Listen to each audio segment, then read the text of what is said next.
If it was you, Mr. Burke, as leader of the party, as Prime Minister, how do you play this out in your mind? This question was posed to former political leader of the National Democratic Congress, Nazim Burke, by host of GBN's Election Watch program, Joseph Kador, on Wednesday. Burke, who is a former finance minister, in response, said the pension issue must first be quantified. Now, the Prime Minister made an announcement, first of all, saying that it was going to cost $1.2 billion a couple of weeks ago. And last night he said $465 billion, $1 million, I'm sorry, yeah?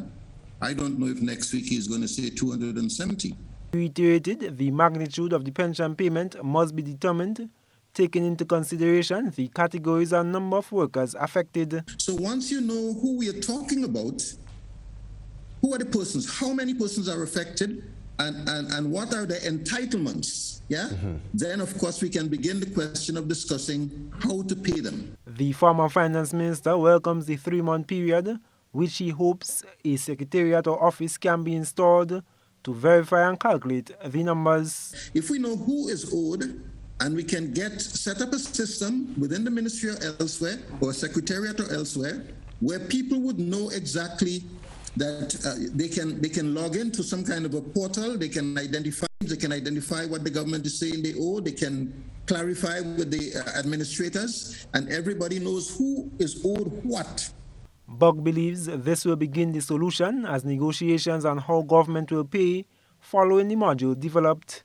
Don't forget that in the meantime, interest is accruing on these monies. So the government may well decide, look, instead of having to pay 6% interest on the monies that I'm owing, I'm going to borrow some money and perhaps use it and borrow it at 3% interest, save some money, save some interest charges, and use that to start paying some of the persons. I may have to pay in priority. There's a lot of money in the banking system. I may have to borrow money from the banks at lower interest rates. I may have to pay in priority. I may have to say, look, instead of me giving you $100,000 now, I don't have $100,000 now. What about if I give you $40,000 in cash and you take some bonds, which you are going to be able to cash in 10 years from now, or 15 years from now, or 5 years from now? I am Gerard Joseph for GBN News.